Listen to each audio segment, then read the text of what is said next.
Ini dia daftar penyakit yang belum dapat disembuhkan hingga video ini dibuat, yang wajib kalian ketahui. Diabetes tipe 1, penyakit di mana tubuh, khususnya pankreas, nggak bisa menghasilkan insulin, zat yang membantu gula dari makanan masuk ke sel tubuh. Akibatnya, gula tetap tinggi di dalam darah, sehingga pengidap sering merasa haus, sering pipis, cepat lapar, dan berat badan turun. Penyakit ini terjadi karena tubuh menyerang sel sendiri yang membuat insulin di pankreas. Sampai sekarang, belum ada obat yang bisa membuat pankreas kembali normal. Orang dengan diabetes tipe 1 harus menyuntik insulin setiap hari seumur hidup, bahkan sejak kecil. Alzheimer, penyakit otak yang menyebabkan kerusakan sel-sel saraf secara perlahan. Kerusakan ini membuat daya ingat dan kemampuan berpikir menurun dari waktu ke waktu. Penderitanya sering mengalami lupa, bingung arah, sulit mengenali orang terdekat, hingga kesulitan melakukan aktivitas sehari-hari. Seiring perjalanan penyakit, penderita bisa kehilangan kemandirian dan butuh bantuan penuh dari orang lain. Saat ini, belum ada obat yang bisa menyembuhkan atau menghentikan kerusakan otak secara permanen. Perawatan yang tersedia hanya bertujuan untuk meredakan gejala, menjaga kualitas hidup, dan memberikan dukungan bagi penderita maupun keluarganya. Parkinson, penyakit saraf yang muncul karena hilangnya sel penghasil dopamin di otak. Dopamin adalah zat kimia yang penting yang membantu gerakan tubuh. Kekurangan dopamin membuat penderita mengalami tremor atau gemetar, tubuh menjadi kaku, serta pergerakan yang melambat.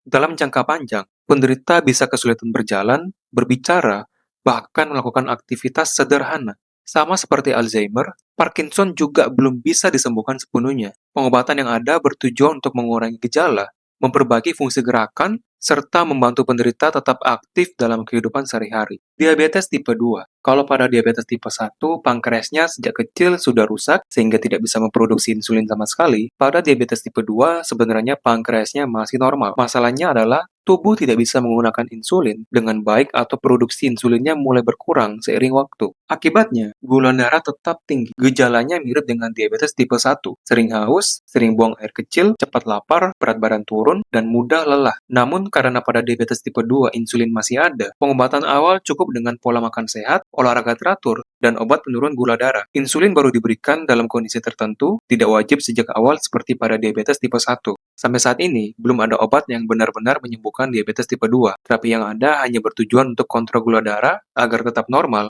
sehingga tidak timbul dampak buruk penyakit. Thalassemia, kelainan darah bawaan sejak lahir, di mana tubuh tidak bisa membuat hemoglobin dengan normal. Hemoglobin itu bagian dari sel darah merah yang berfungsi membawa oksigen ke seluruh tubuh. Karena hemoglobinnya tidak normal, penderita thalassemia mengalami anemia kronis atau kekurangan darah. Akibatnya, mereka sering merasa lelah, pucat, sesak, dan pertumbuhan bisa terhambat kalau terjadi sejak kecil. Sampai sekarang belum ada obat yang benar-benar bisa menyembuhkan thalassemia. Pengobatan biasanya berupa transfusi darah rutin seumur hidup. Rheumatoid arthritis, penyakit autoimun, artinya sistem kekebalan tubuh yang seharusnya melawan kuman malah menyerang sendi sendiri. Akibatnya, sendi menjadi meradang, bengkak, nyeri, dan terasa kaku. Kalau berlangsung lama, sendi bisa mengalami kerusakan permanen atau bahkan berubah bentuk, sehingga penderita kesulitan bergerak atau melakukan aktivitas sehari-hari. Sampai sekarang belum ada obat yang bisa menyembuhkan penyakit ini. Pengobatan hanya bertujuan untuk mengurangi peradangan, mengurangi rasa sakit, dan memperlambat kerusakan sendi, sehingga penderita tetap bisa beraktivitas. Hemofilia,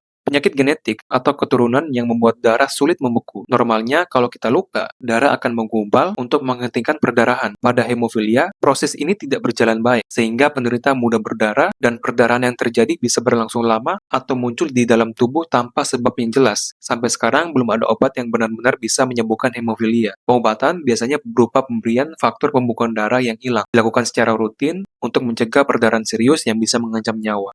Gagal ginjal kronis stadium akhir terjadi ketika ginjal sudah rusak permanen dan tidak bisa lagi menyaring darah dengan baik. Akibatnya, zat-zat sisa dan racun yang seharusnya dibuang lewat urin atau kencing menumpuk di dalam tubuh. Penderita bisa mengalami pembekakan pada tubuh, mual muntah, kelelahan, sesak, bahkan gangguan pada jantung dan tulang. Sampai saat ini belum ada obat yang bisa mengembalikan fungsi ginjal sepenuhnya. Pengobatan yang ada hanya untuk menggantikan fungsi ginjal, yaitu cuci darah yang harus rutin dilakukan atau transplantasi ginjal bila ada donor yang cocok. Tanpa pengobatan tersebut, penderita gagal ginjal stadium akhir tidak bisa bertahan hidup. Mungkin itu dulu karena kalau dibahas semua akan kepanjangan. See you di penyakit yang belum bisa disembuhkan part 2.